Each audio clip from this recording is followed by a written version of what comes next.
Broadcasting Region 1. Region 1. This is BBS. Bicol Broadcasting Systems Incorporated. DWLV. 91.9 megahertz. Your news and music stations. BBS. Basta Bareta. Sigurado. 29 after 9 in the morning. Ang Syudadano sa BBS 91.9.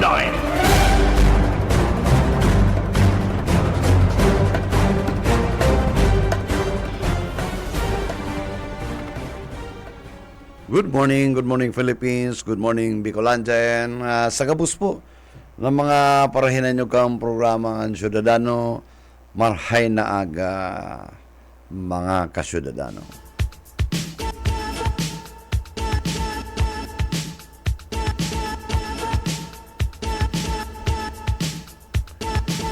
Ralawig po na dahil kita nagkairibanan kan huli sa mga kasibutan. Alawig po KBP po kaming election kan nakaging simana.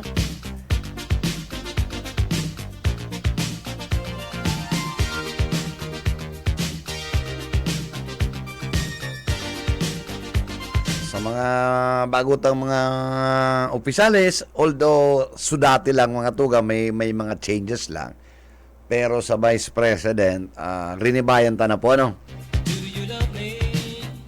Do you need me? It's time to make up your mind. Do you love me? Do you need me? Oh, please don't leave me blind. There's a time, too much time, I can't wait no longer. There's a love, too much love, oh, can't you wait no longer? Arata po sa tuya pong pag-ulayan itong mensahe ni Senator Bato de la Rosa. Kansaya pong kaaldawan, 65th niyang 65 birthday. Ikaw po siyang message sa mga Pilipino,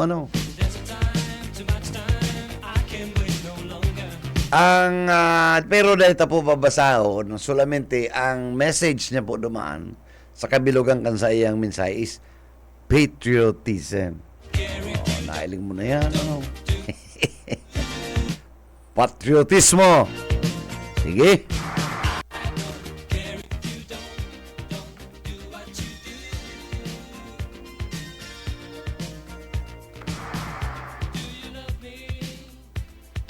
And sa lokal po, matapos ang itong summit, iguan po kitang mangyayaring summit. Hindi po sa Ateneo de Nagay University ang sa indang venue. Kundi ko po na pasala, So, po yan, drug menace, so drug summit, Maaraman talaga kung arin ang mga drug-free, arin ang mga barangay na pwede makonsidered na bako ng gayong kumbaga pusikat na barangay na halos yaon dyan ang drugs, ayan po,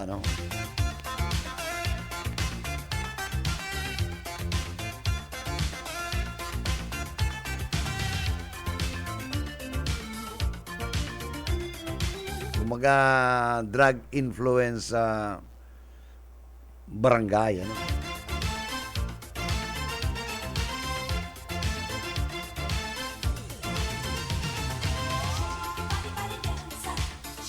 dapat po ma-measure ta. Paano mo masasabi na ini drug-free? Sigurado ka mo, nasa laog kang barangay, mayo nagagamit dyan. Ano talaga ang criteria parang masabi kang ang sa mong barangay is drug-free? Ano ang criteria? Ano ang how can you measure? Ako, alagaan sa barangay, dahil man pwedeng maayon nagagamit. Posible man, Garo man lang nagsabi ka sa indong barangay, maayo dyan po nakaista na GRO. or nagsa-sideline, ano?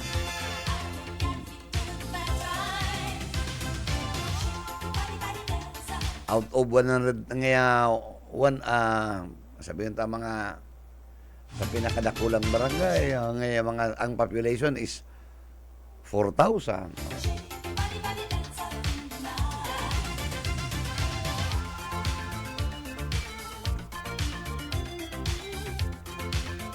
Kaya maray na talaga magkaigwa kita ning summit, tangarig maintindihan ta ang ano ba ka talaga ang paano nakakategorize ang sarong barangay na ini drug free. Ano, gulpin na kita na dangog eh, ano?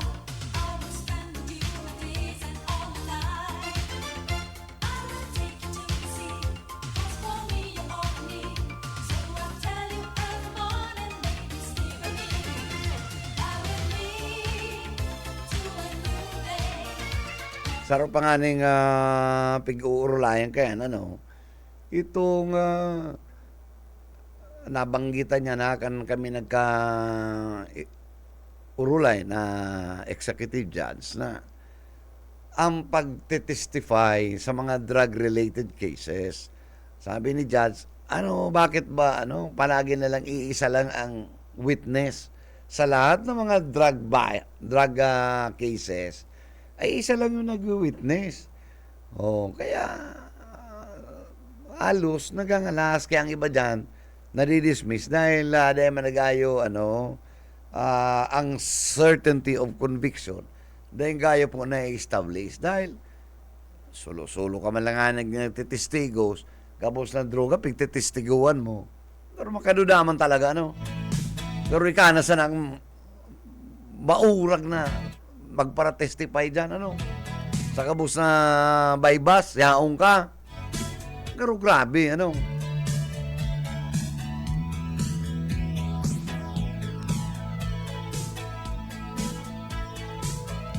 Kaya sabi ni Judge, siguro nga bebot ang sistema ng reporters ko na igwa ngayon mismo ngayang travel order or authorization sa station na siya po demalaog tasya sarong witness kan sarong bypass operations.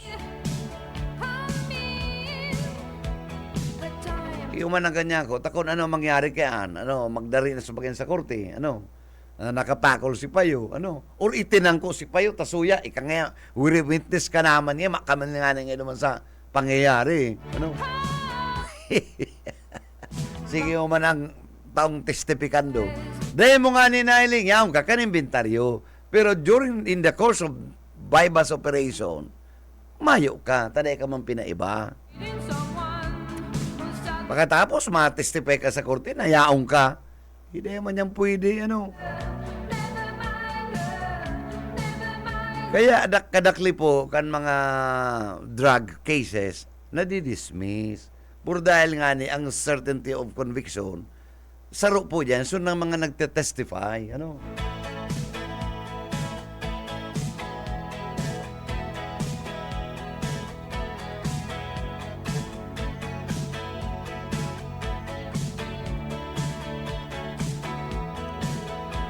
Idol, good morning.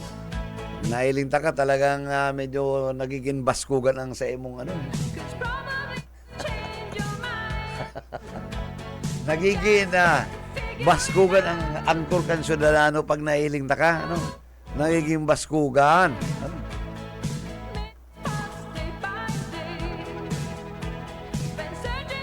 Pero tama po yan, itong suggestion ni Executive Judge na dapat talaga ang ma-testify ay may permiso ang stations. Takon talaga po ang mangyari. Simbagong po yan kan management kan station. At work-related yan Pwedeng itukdo ka kaya. Naka-duty po ngayon ko.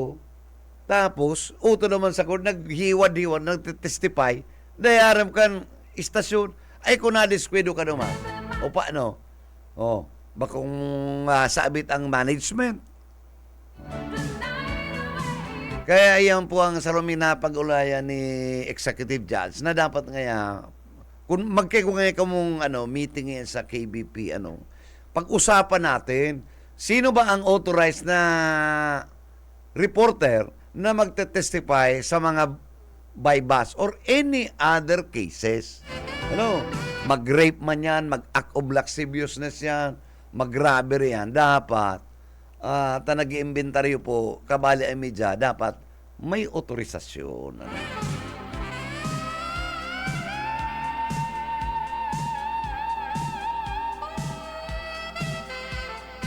May pingaranan si Judge na kaibanan ta sa media, iyon na sa ngayon ng mahiguso mag-testify.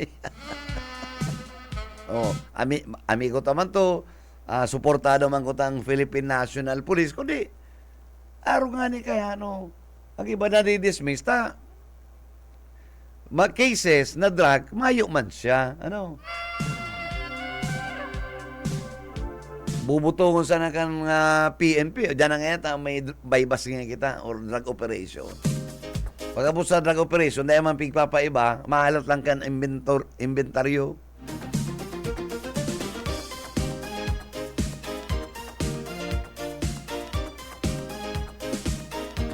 Pag in the course of the hearing, pag apot na kan mga counsel, Mr. Witness, na witnessan mo si operation. Yes, Your Honor. Pero mayo ka. Kaya nagkakaigawang pagduda. Ang drug cases po, it is a criminal offense. Kaya po puprubaran mo beyond reasonable doubt. Kung makaduda-duda ang testifikando mo, madi-dismiss. Yan ang pag-iwasan. Kaya sabi nga ni Ken, dapat pagpresentar, including the media as witness, igwa po kitang certainty of conviction. Takon mayo man, useless, sayang kan money, time, and efforts kang gobyerno, nagparagastos, pagkatapos, dismissible.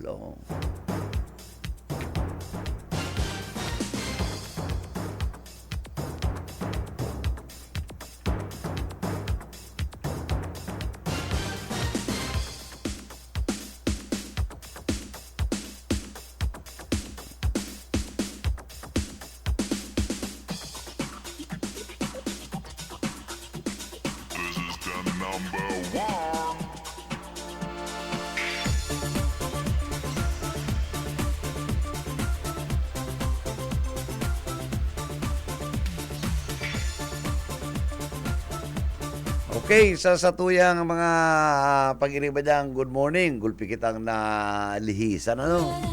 Ay, good morning pala. So, managkailan kami ni Dr. Ricafort. Doc, good morning sa imo. Kasabayan kami dyan sa Hyundai. Nagpapa-PMS sa kansa iyang auto. Ako man, ulay ko PMS na nailing mo na yun. Ay, dahil pa pala. Maremat na nakasalvar kitang pambayad. Nara mo dyan pag nagpa-PMS ka sa kasa, minus-minus ang 17. Samantala kung dyan ka lang sa Petron, mabayad ka lang mga 3.5. Synthetic na yun na oil. Sa kasa kung ano, parehas man sana. Kaya medyo nakasalbar, dahil pa pala,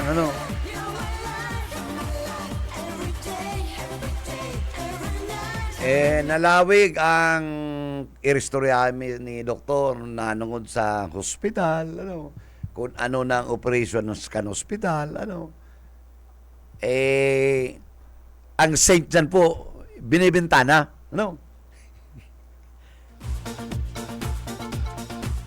naman yan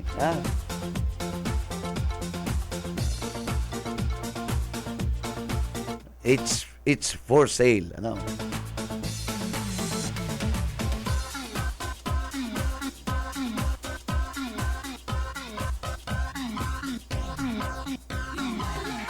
Kuniga ka mong mga queries or question cancel, kaputol lang po nindo ko.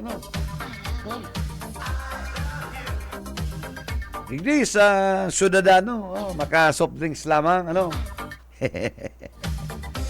Makakuha lamang pan soft drinks, ano?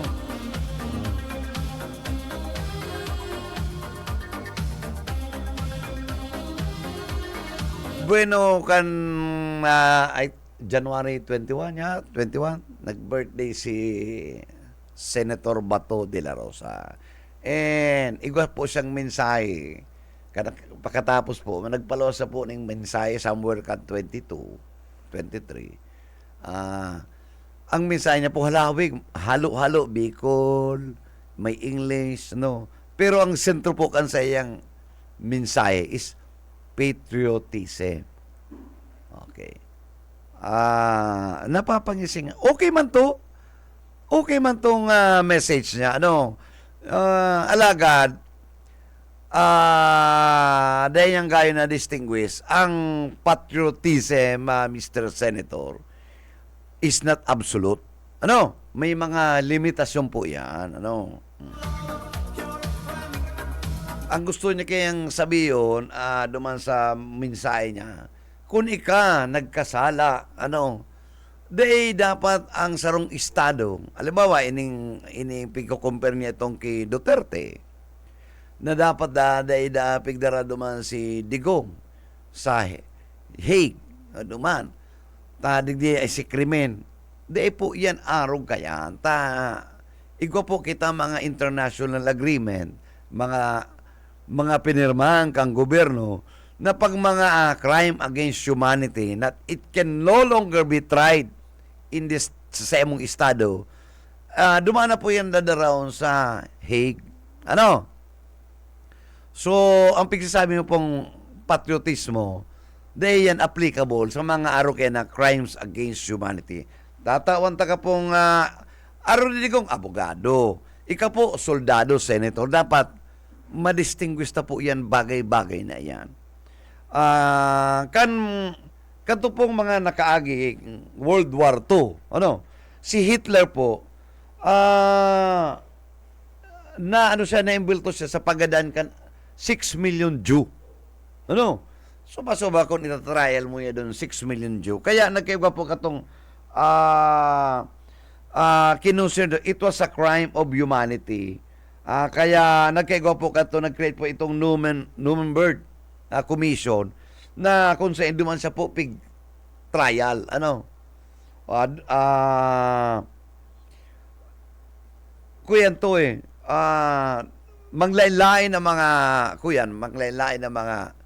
mga judges sa manglain na kinaban, ano, mga legal luminaries, ang kabali po naman sa commission na ito, parang i-tried si Hitler. So, may pa po katoning international crime, ano, ayan, ICC, ano, kaya nag-create po ng itong Nuremberg Commission. Okay. So, naman po pig-tried si Hitler. Parehas po yan kan sa Tokyo, ano, itong Hidekato, ano, o sabi tangan si Hirohito, ano, pig-tried po siya itong Tokyo Court. Ano? Duman sa po, pig-create yan, special court, parang i-tried sa po katong mga sa iyang krimen, crimes against humanity man. Ano? And, gulpi pong pasunod-sunod, ito pong duman sa Kampuchea, ito pong si Pol Pot, gulpi man tong ipinagada ng mga Kampuchean, man, pig-tried man po yan duman. Thousands have been killed sa Kampuchea. Ano? So, pig-tried po yan si Pol Pot. Sa Rwanda, parehas man po. Ano? So, kan ini yung nangyari, napag-urulayan po kan mga free worlds. Ano? Na ano daw nga kung parang bako man mapagal, saro na lang ang gibon taning International Criminal Court. Yun na po niyang sa Hague, ini ng ICC. Ano?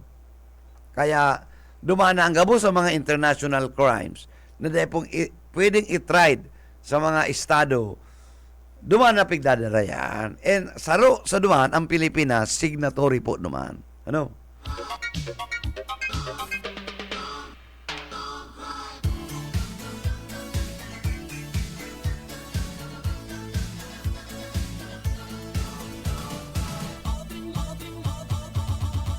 Lalo na kung ang estado, although sabihin ta po igwaning tama man, functional ang hudikatura, but may mga bagay na ang mga witnesses are being put in fear.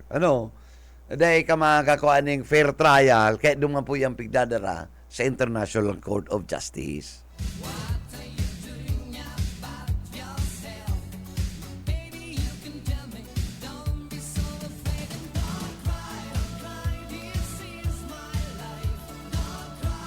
Kaya ito pong pagsasabi mo na dapat digdi, may soberanya po kita.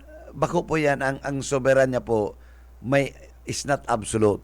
In the same manner, ang freedom of expression po, bako mayaning absolute. Kaya dapat dahil piga-abuso. Ha?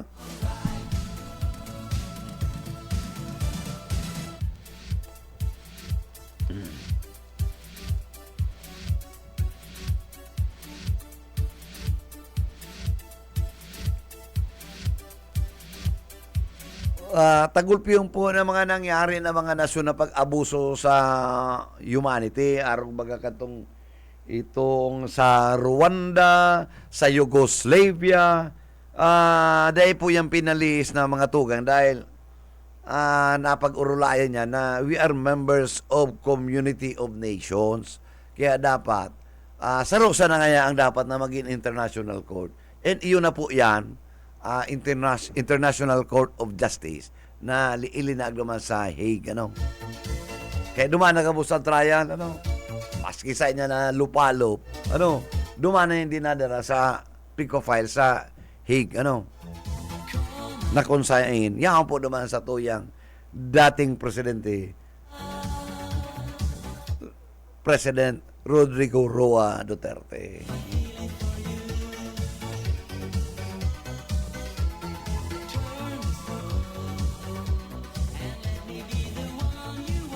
Ang record po ba kan Philippine National Police, 6,000 have been killed. Ang 6,000 makusuba-suba yan. Pero ang sabi nga ni Ken, more than 6,000 inaabot ng mga nasa 23. Pero dumana lang kita sa 6 per record. Gulpi mong girara yan. Bako may suba-suba.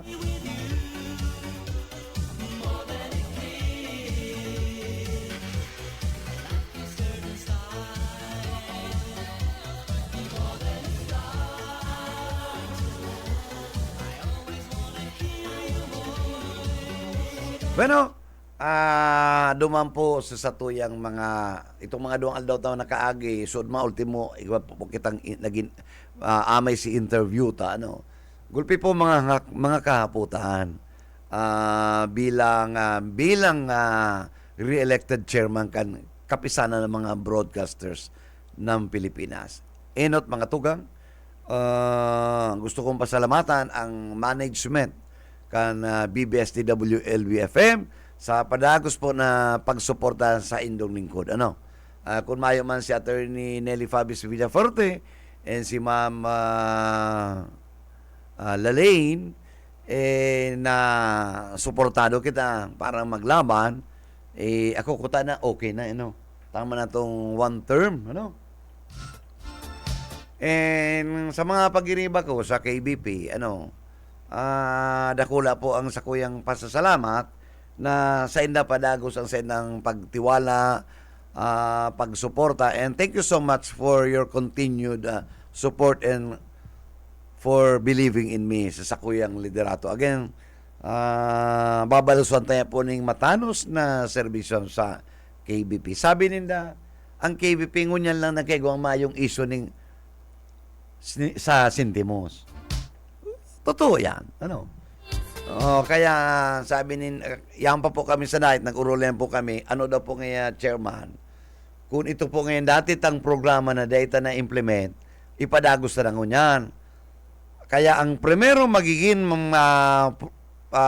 pag-uurulay may padagos, hindi pong dakulang insurance. Hindi pong insurance, kan gabos na miyembro kan sa tuyang kapisanan ng mga broadcasters ng Pilipinas, hindi po mga reporters, including the technical people. Okay, digdi po, sa sakuyang istasyon pupunan ko na si Master Liz, tangari makobera na po yan katong insurance coverage. Tayo po kami dito sa pamiting-meeting pero may nagluluwas po kaya ang pangalan kan sa mo yung reporter. Itong nagadan si Oka Ismenda, na until today, dahil nabayadan kan 100,000 na kami po ka nagpirma ng accreditation sa KBP. We believe so na iyan, may insurance kami na in the event of accident or sickness in related to our work, babayadan po kami kan 100,000 na iyan. And sad to say, Mayo pa po yan nangyayari. And gulping pong naghihilang, si Saroming kaibanan niya sa Bicol Medical Center, kaya nga nipig-reiterate ko na, dahil sa magpara-worries, tayo na po kita ning yakap PhilHealth. May zero balance na po kita. Pero ang pingmamaut ni po digdio, ini pong aksidente, very common yan sa mga reporters, ang iba nakamurotor sa naman. And sabi ko nga ni kayan, ang gabos na reporter, kadakli, talking ka Marisol, they are pathetically, nag-struggle po yan, bako man yan mga well-off. Ay kung dahil na kita makaka-adjust kan sa tuyang mga remuneration, i-cover na po ng insurance.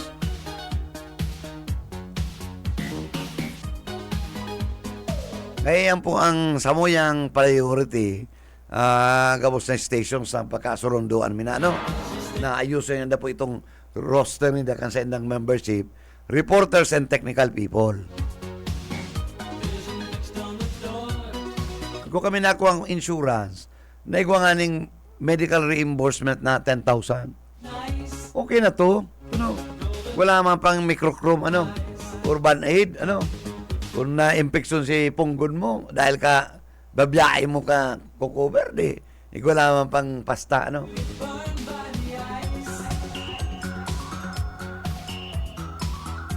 Pero, may mga conditions ang reporter na na-aksidente dahil under influence of liquor, ay pasinsa kita, Dahil po yung covered, Kaya daw pre-rinom. Siguradong dahil babayadan,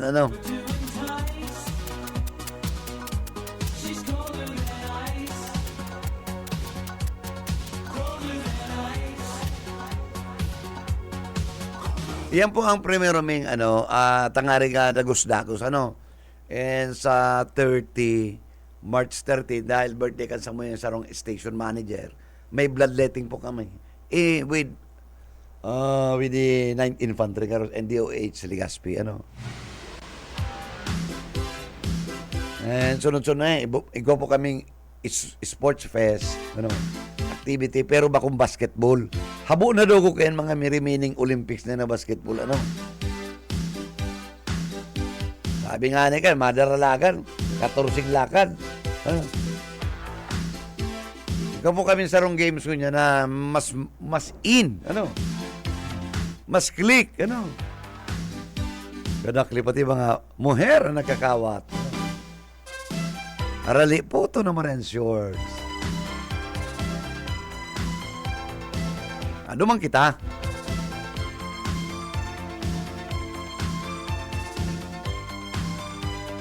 Kung na ako ba na pati kita kipula, ulan po kita.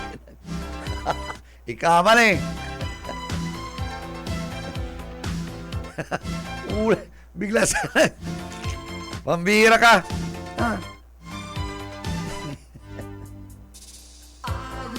Ulan ko anong payo nagluluwas sa portahan. Payo kitang rilo dyan. Madarado kong rilo. Mailing lang pala ng rilo. Bigla pambira ka.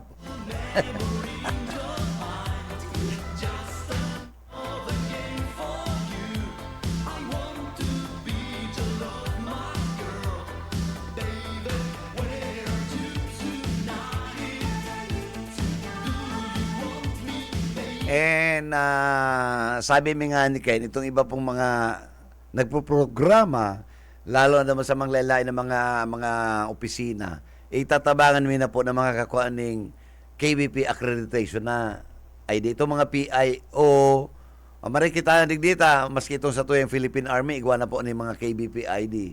Sa iba pong mga station, sa iba mga PIO, na Public Information Officer, imamauto po na makakaigwa na po sindan ng KBP accreditation. Tada pwede yan, sige mong ugom-ugom ng mikropono, mayo ka ng accreditation. Ano? Unfair po yan duman sa mga nag-take ng exams, nagpa-accredit, mayo na pagkatapos sige mong ngala-ngala,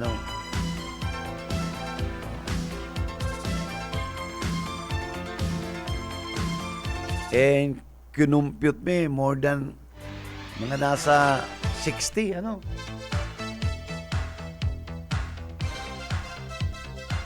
Tangarig, ang KBP, maging professionalized talagang maray, nag-exams, yung mga, pwedeng itong,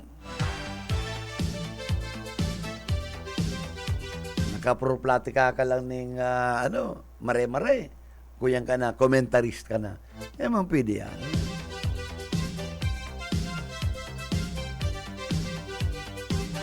Pero araw ka tong samuya sa mga publishers, every time na may convention kami sa Manila, pag sinabi ng Region 5, itong samuyang head can, presidente, madana nga yata makarapi na kita. Di nga ni kaya ano man yan, di man yan pwede, Takanto kaya mga publisher, may mga writers, iyo to ang pigabaryadan, Pero naka-byline, si publisher, tanay manahiling na siya ang nagsurat, Ay sa broadcast po, na yan pwede, Pag nagtukok ka sa mikropono, dapat aram mo.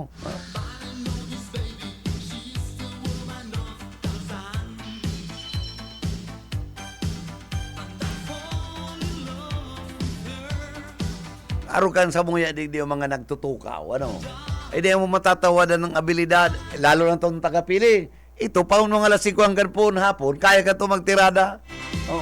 Pati research ng Bagyo, kaya niya nga ranan, O araw po kaya ang dapat na tauan ng ID. Gusto ko nga rin padakulaan ng ID ka. Kaya ba lang ta, kung pwedeng dakulaan, KBP member. Dapat araw kaya, magutong sige sa naman na. Pwede kitang tukaw na. Dahil preparado,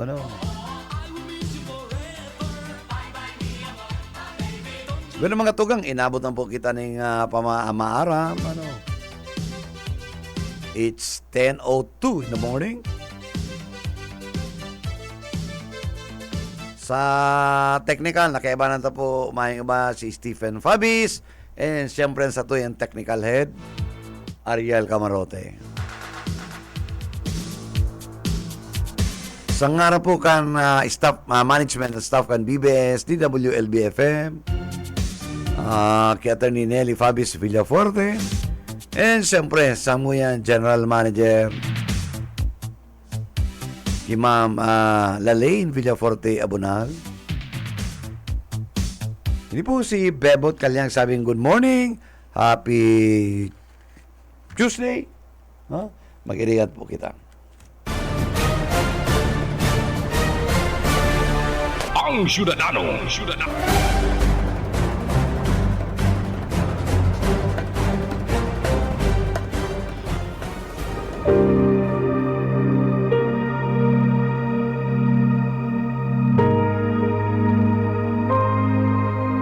Ang sino mang nagnanais sumunod sa akin ay kinakailangang itakwil niya ang kanyang sarili, pasanin ang kanyang krus, at sumunod sa akin.